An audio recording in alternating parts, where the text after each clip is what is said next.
Balance general es un documento que muestra la situación financiera de una empresa a una fecha determinada, es decir, todos los recursos, bienes y derechos y obligaciones financieras de una organización.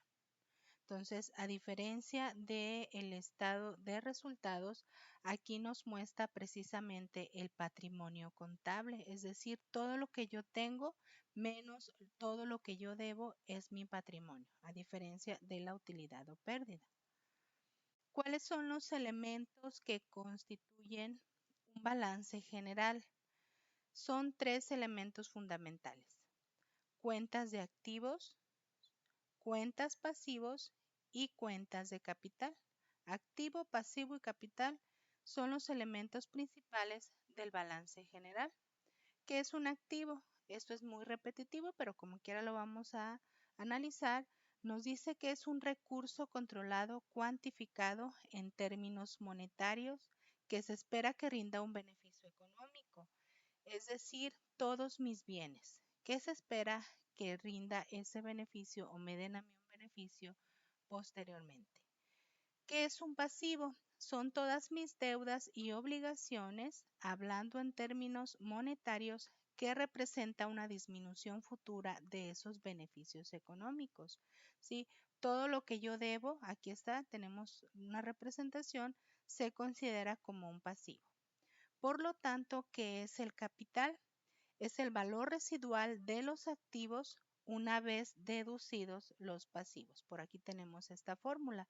Aquí podemos analizar este dibujo. Activo es igual pasivo más patrimonio neto. Bueno, ahí es una fórmula del balance general que se puede aplicar en diferentes contextos, pero aquí si usted se fija en esta balanza, activo es igual a pasivo más el capital, que vamos a desglosar poco a poco esas fórmulas, ¿sí? Entonces, ¿cuáles son los elementos principales? Activo, pasivo y capital, ¿sí? Nos vamos ahora a la clasificación de las cuentas del activo. Ya vimos qué es cada uno de los conceptos. Sabemos que hay cuentas de activo y hay cuentas de pasivo y también hay cuentas de capital. Entonces, todas las cuentas de activo las tenemos aquí en esta diapositiva. Para elaborar el balance general, se tienen que clasificar todas las cuentas de acuerdo a su grado de disponibilidad. ¿Qué es esto? Aquí nos da una explicación. Un bien o derecho tiene mayor facilidad para convertirse en efectivo, tiene mayor disponibilidad y viceversa. Es decir, dependiendo al grado o la facilidad para convertirse en efectivo. ¿Sí? A eso se le llama grado de disponibilidad, esa facilidad que tienen estas cuentas o más bien estos importes para convertirse en efectivo. ¿Sí? ¿Cuándo tiene mayor disponibilidad?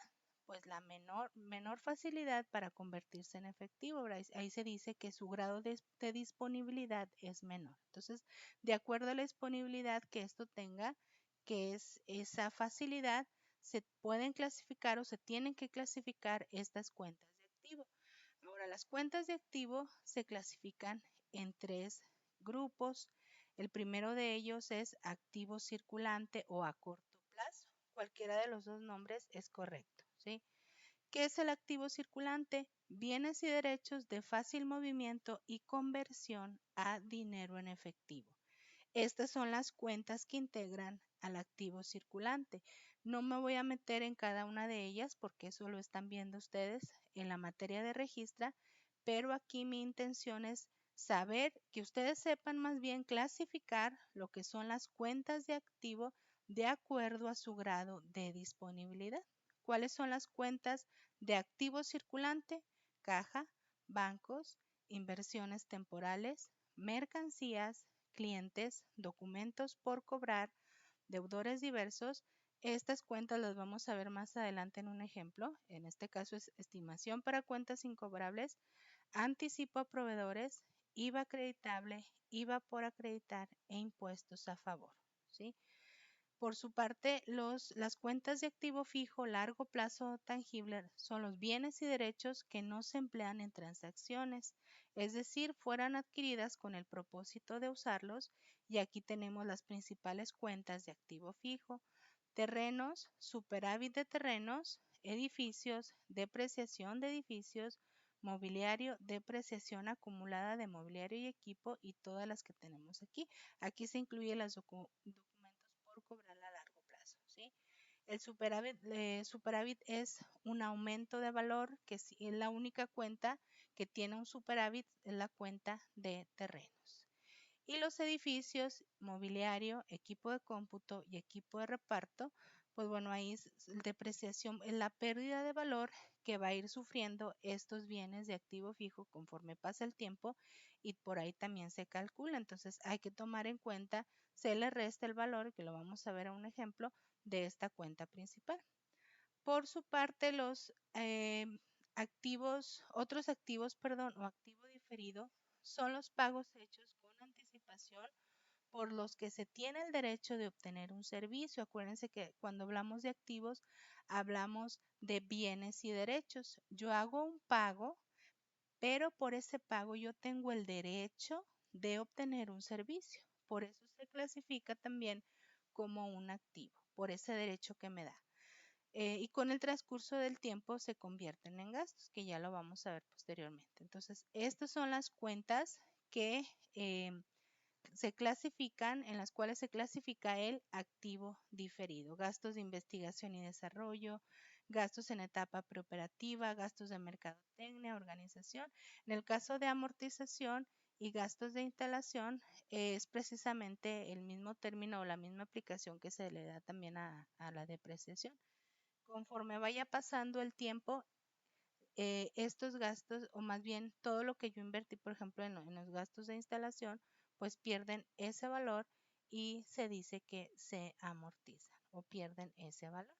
¿Sí? Entonces, pues por ahí lo vamos a ir visualizando en los ejemplos que hagamos. ¿Sí? Bueno, aquí tenemos las principales cuentas. Ustedes lo tienen también en su guía de aprendizaje. Estas son cuentas principales, y estas se podrían decir que son cuentas complementarias del activo, que posteriormente, pues bueno, vamos a ver en el ejemplo cómo se utilizan para elaborar el balance general, ¿sí? Por lo tanto, tenemos ahí la clasificación de cuentas de pasivo. Pasivo, acuérdense que dijimos que son las deudas y obligaciones. Estas cuentas se clasifican de acuerdo a su grado de exigibilidad, es decir, atendiendo al plazo de su vencimiento. ¿Sí? Se clasifican igual: pasivo circulante o a corto plazo, pasivo fijo o a largo plazo, y pasivo diferido u otros pasivos. ¿Qué es el pasivo circulante? Deudas y obligaciones provenientes de compras o préstamos con vencimiento menor a un año, es decir, de actividades principales de la organización. Tenemos 9 principales: proveedores, documentos por pagar, acreedores diversos, anticipo de clientes, gastos acumulados por pagar, IVA trasladado, IVA por trasladar, ISR por pagar, PTU por pagar, que son impuestos, ¿sí? A todos estos se les llama impuestos acumulados por pagar, dependiendo de la exigibilidad del tiempo. Entonces, estas cuentas también se deben de clasificar como pasivo circulante. Por su parte, el pasivo fijo o a largo plazo corresponden las deudas y obligaciones contraídas para hacer inversiones con el fin de fortalecer a la empresa, con un vencimiento superior a un año. ¿Sí? Entonces, la diferencia entre circulante y fijo es que estas tienen un vencimiento menor a un año, y las de pasivo fijo son deudas con un vencimiento superior a un año. Y ahí tenemos principalmente tres: cuentas por pagar, o también se le conoce como acreedores hipotecarios, perdón, hipotecas por pagar, acreedores hipotecarios; documentos por pagar a largo plazo. Aquí también tenemos otros documentos por pagar, pero aquí son a largo plazo. Y por último, las cuentas por pagar, cantidades por ahí que debemos, pero a largo plazo. Por su parte, el pasivo diferido u otros pasivos son los cobros hechos anticipadamente por los que se tiene la obligación de proporcionar un servicio. Entonces, pues ahí estamos hablando de una obligación. El pasivo son deudas y obligaciones. Y ahí tenemos dos casos que son rentas cobradas por anticipado e intereses cobrados por anticipado. Es bien importante que usted analice esta información, como quiera usted ya hizo una actividad, pero que vaya teniendo en cuenta cómo se clasifican las cuentas, porque en base a esa clasificación nosotros vamos a realizar el balance general. Tiene que tener en cuenta cómo se clasifican y cómo se ordenan todas las cuentas que están aquí, ¿sí? Ahí es importante tomar en cuenta el orden.